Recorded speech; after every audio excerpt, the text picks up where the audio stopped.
Magandang araw po, welcome po sa aking channel, Lumdain TV. Patalasasan po, meron po ba kayong mga properties na napapabayaan or non-performing assets? Plano nyo ibenta, pero wala kayong oras sa pagbenta nito. Kung ito'y pagkakatiwala nyo po sa amin, tawag lang po kayo sa aking numero, usap po tayo, gawan ko po ng video for free. Yes, libre po, wala po kayong babayaran. Tutulungan pa namin kayong mabenta ang inyong property. Kami na po bala sa marketing, sa boosting or paid ads. Even sa tripping, hindi na po kayo mapapagod sa pag-entertain ng mga buyers. Kami na po bala sa lahat. Tawag lang po kayo. Nandito po tayo ngayon sa Lipa, Batangas kung saan meron po tayong bagong video presentation. Isang private farm resort na may lot area na 2.7 hectares. Ito po yung may overlooking view ng Taal Lake at Volcano. Napaganda po ng tanawin. Napakaliwalas, sariwang hangin, at malamig po ang klima dito. Isa po ang Lipa City sa coolest city in the Philippines. Ito po ay nasa mataas na lugar. Ang estimated elevation above sea level ay 810.4 feet. Ito pong bahay bakasyunan ay meron pong 8 bedrooms, 8 bathrooms, entertainment room, library o study room, may family room, then meron pong basement. Bali po, 3 palapag po ito kasama na ang basement. At lahat pong kagamitan o furnishings ay kasama po. Yan po yung swimming pool. Ito po ay well-maintained. Kaya wala po kayong ipapagawa dito. Kung sakaling ma-acquire itong property, pwede niya pong lipatan kaagad. At tungkol naman po sa dokumento, ito po'y titulado, buhay po ang may-ari, kaya wala po kayong maging problema sa documentation o sa transfer ng title. Yan po yung hagdan papunta sa ground floor at katabi lang yan yung hagdan papunta sa basement. Dito naman po ay may pathway. Mapapansin nyo po itong mga halaman ay maayos ang pagka-maintain hanggang sa dulo. Then meron din pong African talisay dito at dito naman po yung kabana. Ito po yung dulong parte ng swimming pool na kung saan may overlooking view din po yan.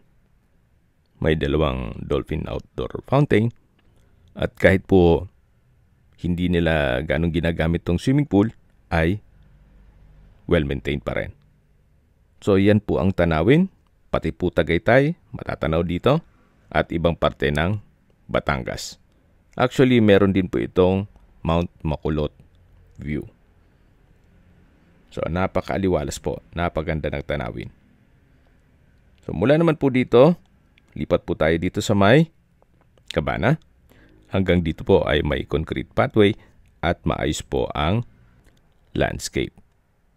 Then, meron din pong mga solar lights.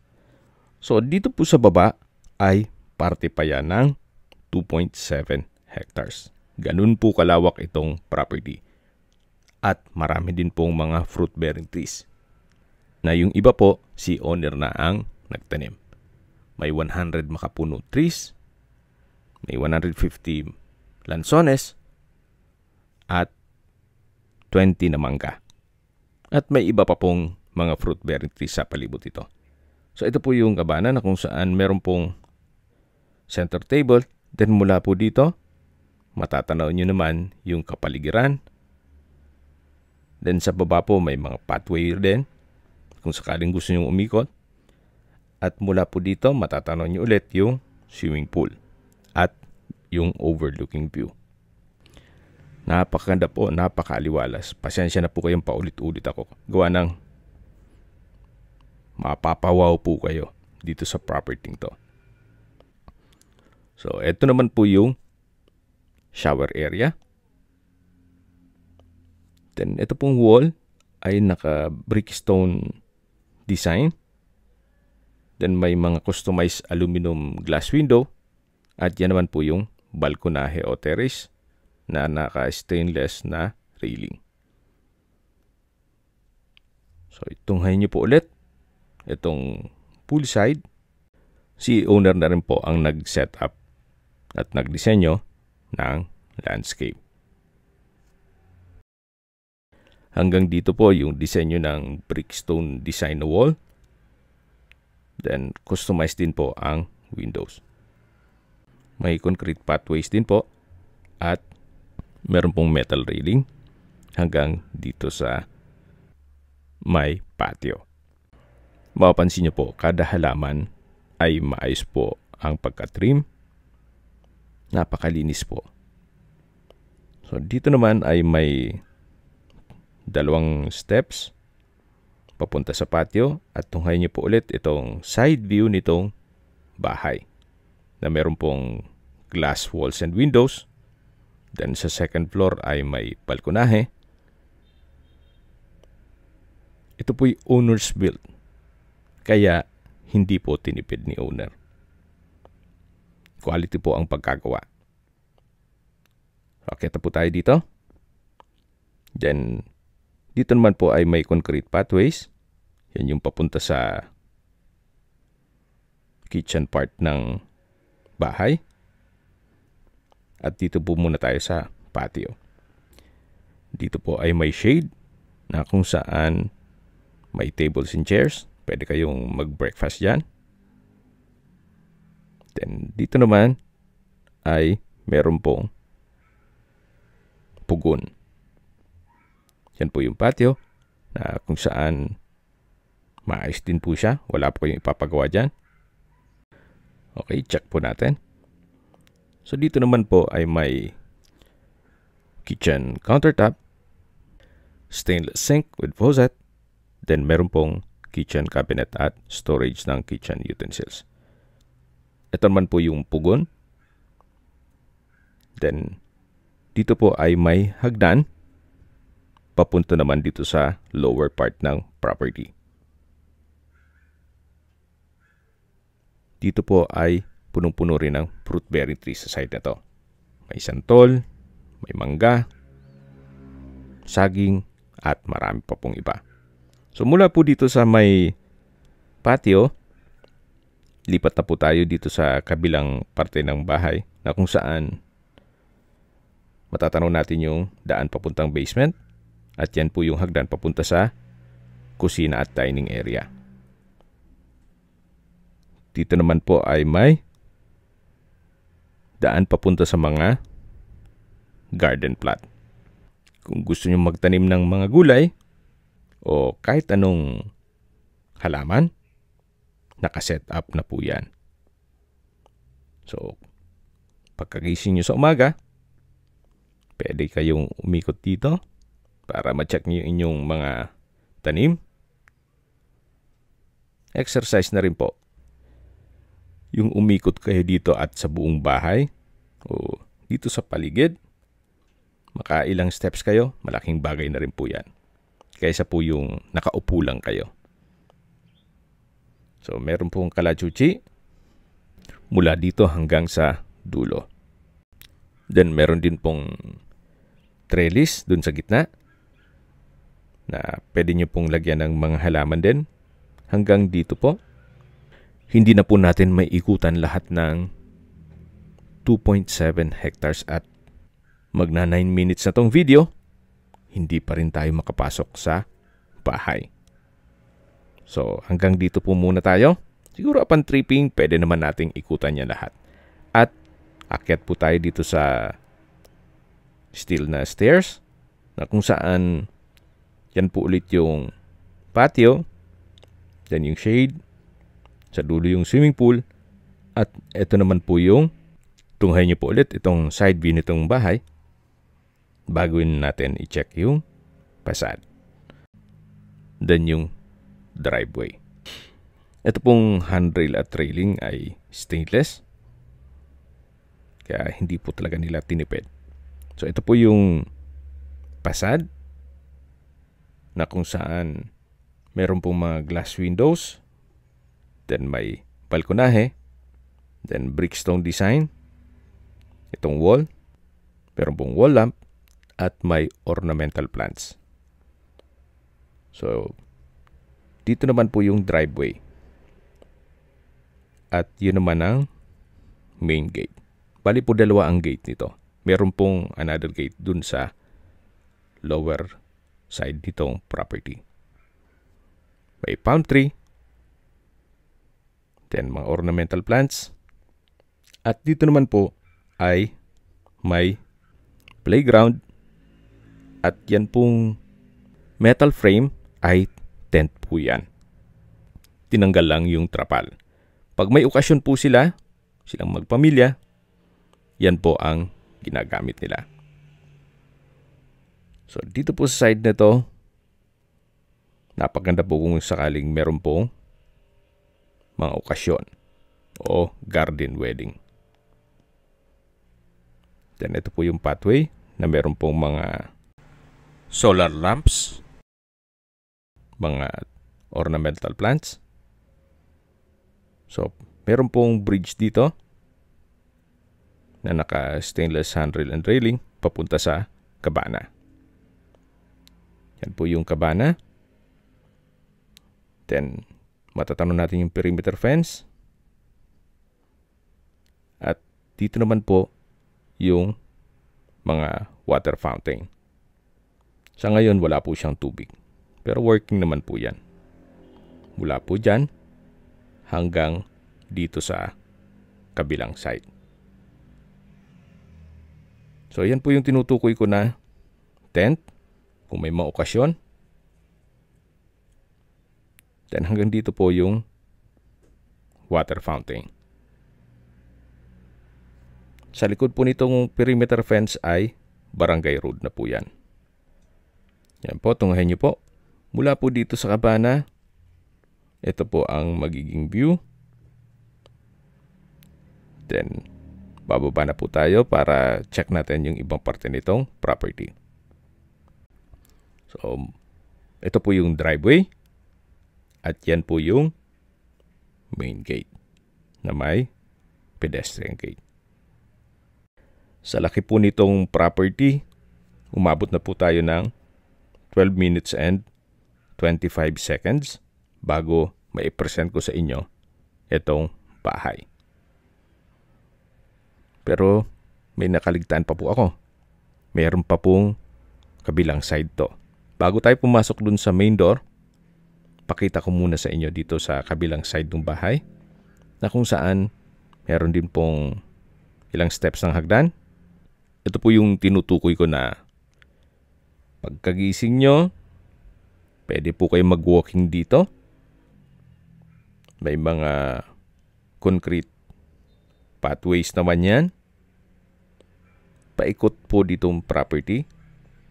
Simple walking exercise lang po. Hanggang sa dulo po yan. At ito naman po yung kabilang side ng bahay. Sa baba po may access papuntang basement. Dito po sa side ng playground ay natural stone po itong riprap. So dito po tayo bumaba kanina at aakyat tayo. At dito sigurado na po akong dito na tayo sa loob ng bahay. So yan po ulit yung pasad, yan ang driveway. At sa wakas, dito na po tayo sa main door. After 13 minutes and 53 seconds. So, welcome po dito sa bahay ni Sir kung saan ito po yung living area. Yan yung open below. At mayroon pong chandelier. May split type aircon. Artificial fireplace. So, Paskong Pasko pa po dito. At premium tiles din po ang ginamit nila dito sa flooring. Bago tayo pumasok sa mga kwarto at sa kusina, pakita ko po muna sa inyo itong balkonahe na kung saan meron pong glass door. At mula po dito sa balkonahe, meron din pong overlooking view. May ratan set. Then center table, tile flooring. At tanaw po dito ang swimming pool na kung saan dito po tayo galing kanina nung unang parte ng video. Hindi po nakakasawang pagmasdan Napakaganda po, napakaliwalas. Very relaxing po itong ambience. Yan po yung hagdan at katabi lang yan yung hagdan papunta sa basement. So, para hindi po ma-confuse, dito po tayo dumaan kanina papunta naman sa patio. At balik na po tayo dito sa loob ng bahay. Yan po yung glass wall and door na wooden frame. At balik po ulit tayo dito sa living area o salas na kung saan matatanaw naman natin yung main door. Then itong grand piano po ay isasama na rin yan ni owner. At sa mga nakakaintindi naman po sa presyo ng grand piano, alam niyo naman kung magkano ang presyo niyan. So yan po yung main door kung saan dyan tayo pumasok kanina. At dito naman po sa side na to ay yung formal kitchen at dining area. Yan po yung dining area na may dining set. Solid wood po yan. Then may pantry, may chandelier, may pin lamps. At dito naman po yung access door. Then dito po yung breakfast table. Then may island, may drop lights.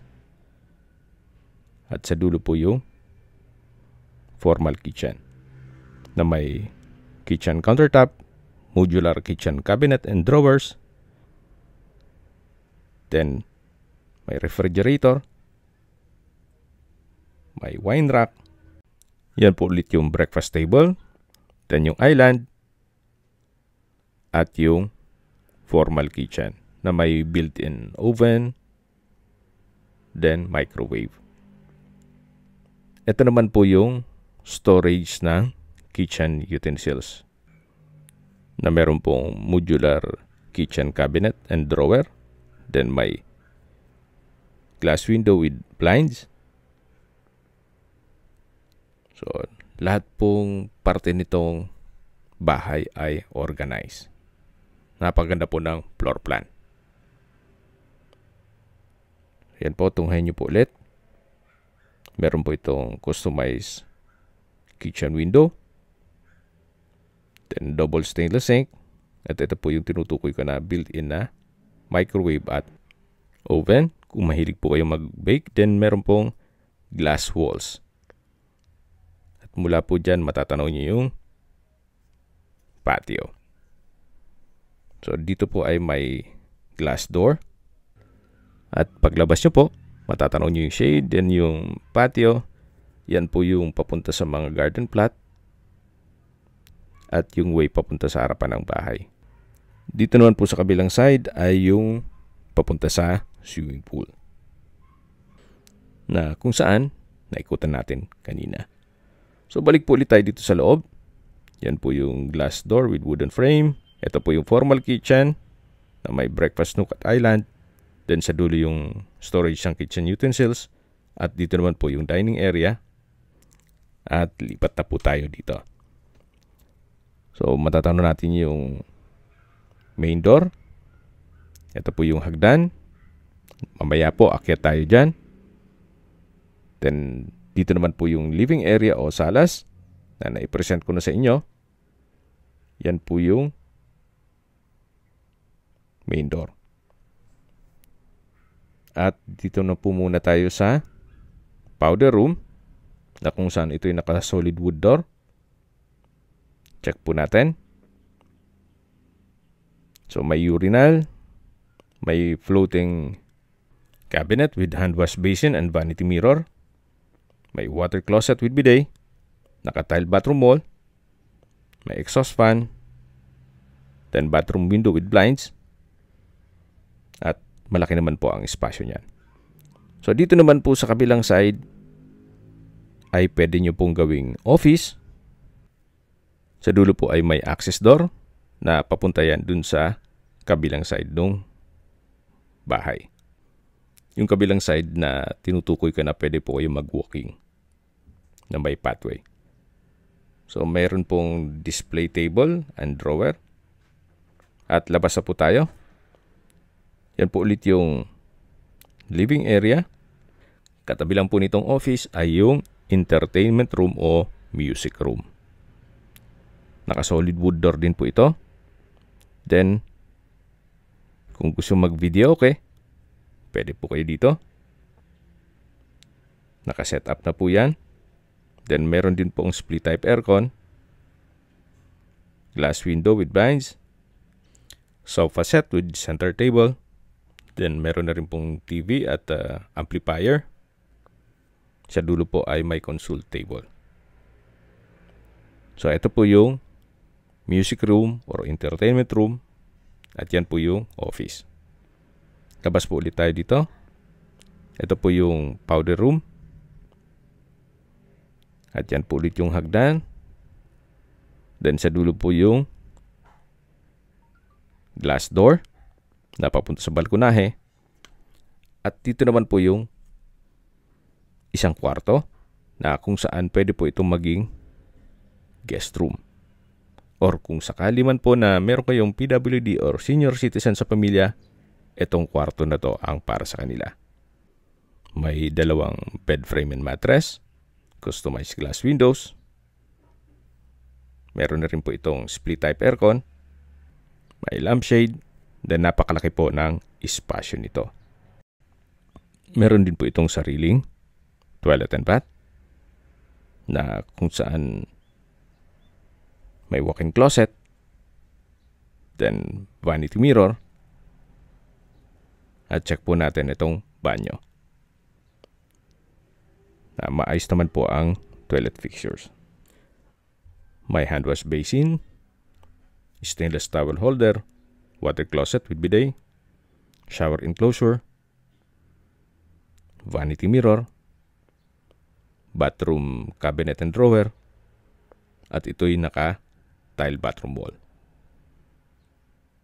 Ito pong shower enclosure ay may overhead shower,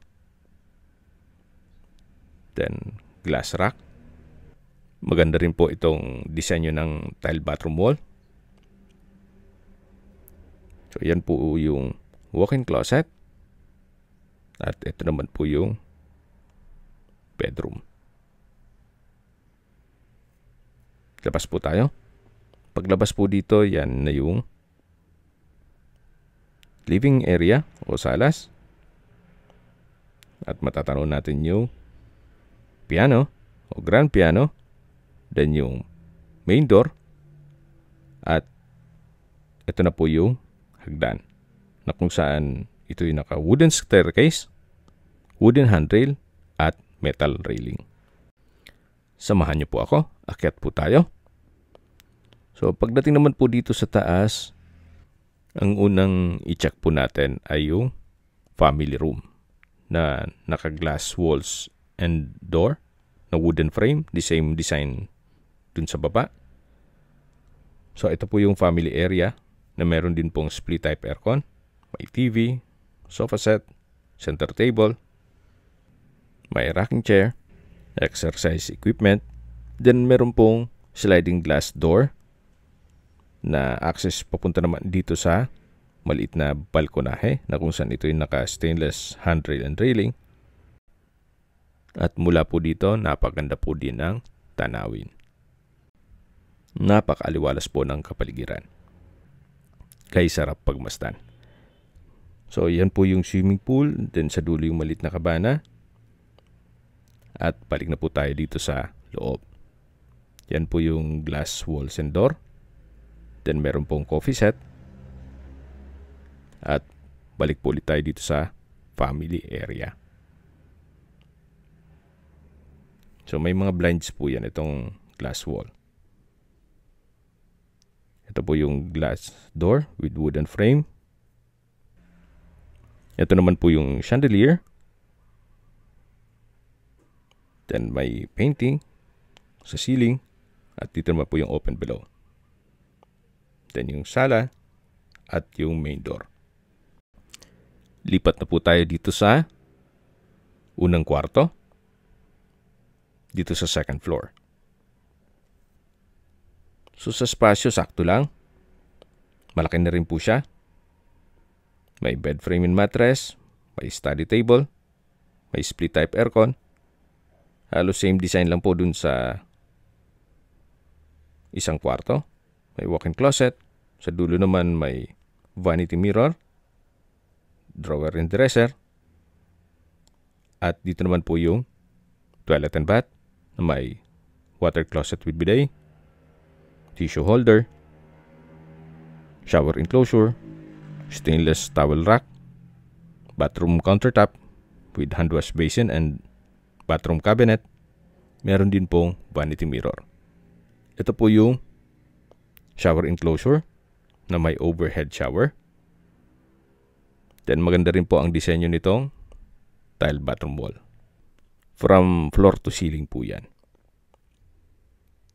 So ito po yung toilet and bath dito sa first bedroom na i-present ko sa inyo sa second floor. Yan po ulit yung walk-in closet, drawer and dresser, at ito yung mismong kwarto na meron pong customized glass window. At labas na po tayo. Ito po ulit yung hallway. Yan po yung family room na kung saan dyan tayo galing kanina. At ito pong hallway ay paikot po yan. Dito naman po yung bedroom. So, basing sa AI, the room where you put pillows and blankets is called a bedroom. So, dito po nilalagay nila yung extra blankets and pillows. Yan po yung a bedroom. Well, correct me if I'm wrong. Pasensya na. So, proceed po tayo dito sa kabilang kwarto na kung saan ito'y naka solid wood door. At sa spasyo, malaki din po. May center lamp,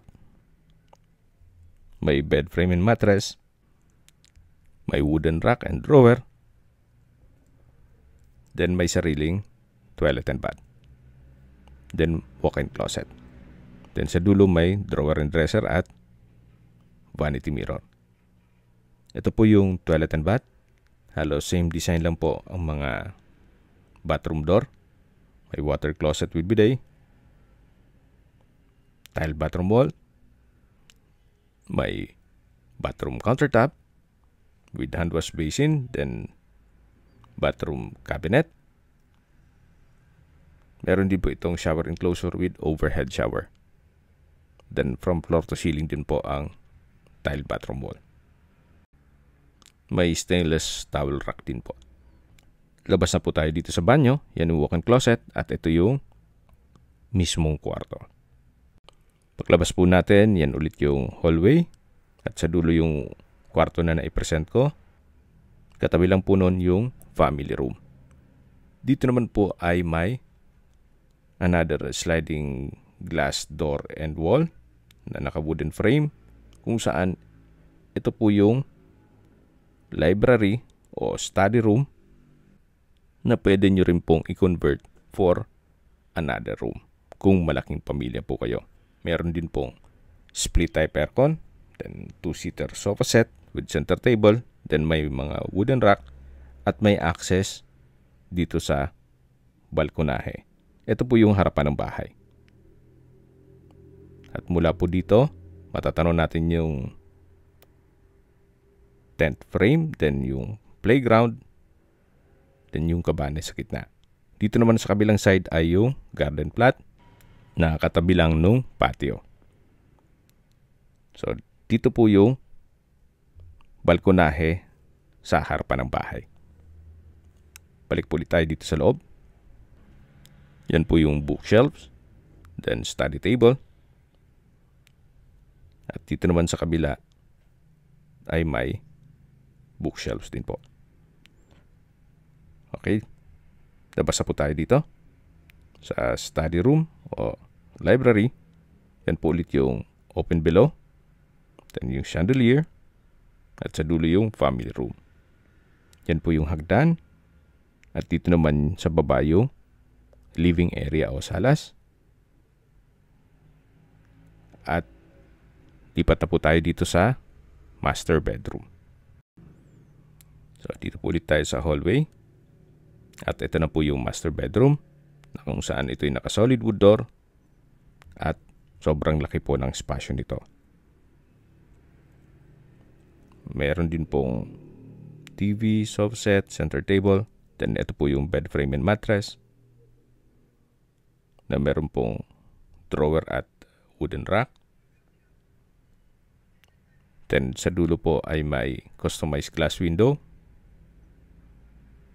May split type aircon. At dito naman po yung walk-in closet at toilet and bath. Dito po muna tayo sa walk-in closet.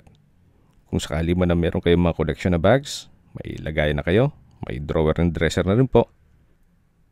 Pati po dito sa kabilang side. Then sa dulo po ay may glass window with blind.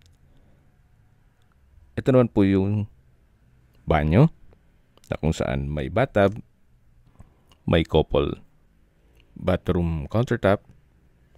Then yan po yung bathtub. Ito po yung naka-tile bathroom wall. Ito po yung tinutukoy ko na couple bathroom countertop with vanity mirror. Then bathroom cabinet. Sa dulo po yung water closet with bidet. Ito pong malaking glass window ay nag-serve as natural sunlight. At dito naman po yung shower enclosure na may overhead shower. From floor to ceiling din po ang tile bathroom wall. So ito po yung toilet and bath dito sa master bedroom. May drop lights din po. Tunghayan niyo po ulit itong master bedroom bago natin i-check yung maliit na balkonahe. So ito po yung tinutukoy ko na maliit na balkonahe o terrace na kung saan mula po dito matatanaw yung patio, yung garden plot, yung mga pathways, then yung shade. May overlooking view din po dito ng Taal Lake and Volcano. Then ito pong glass wall and door ay naka-wooden frame din po. Parehas nung disenyo nung mga sliding glass door dun sa family area, library, at balkonahe sa baba. So, yan po yung mga kwarto dito sa second floor. At bababa na po tayo para check natin yung basement. So, yan po yung chandelier. Ito yung living area na may artificial fireplace. Then, ito pong hagdan ay naka-wooden staircase and handrail. Yan po yung main door. Nakatabi lang yung powder room. At sa dulo naman yung office at yung entertainment room o music room. Dito po ulit tayo sa driveway. Matatanaw natin yung main gate. Yan po yung tent kung may okasyon. At dito naman po yung daan papunta sa patio. Galing na tayo dito kanina. Pero kailangan po natin dumaan dito para pakita ko sa inyo yung way naman papunta sa basement. May tatlong access po yung basement. Isa yung malapit sa swimming pool. Pangalawa po ito. At pangatlo yung dun sa kabilang side ng bahay. So ito po yung basement. Ginawa nilang stock room. At sa mga nag-skip po ng video, summarize ko lang po. Ito pong property ay nasa Lipa, Batangas. May total lot area po ito na 2.7 hectares, more or less. Ito pong bahay ay may floor area na 700 square meters, more or less.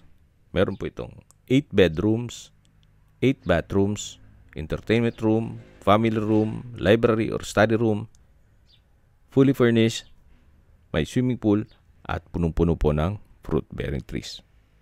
Ang kagandahan pa po dito, meron po itong overlooking view ng Mount Makulot at Taal Lake and Volcano. So ito po yung tinutukoy ko na pangalawang daan papunta dito sa basement. Meron pong billiard table na pwede ninyong i-consider as game room din to.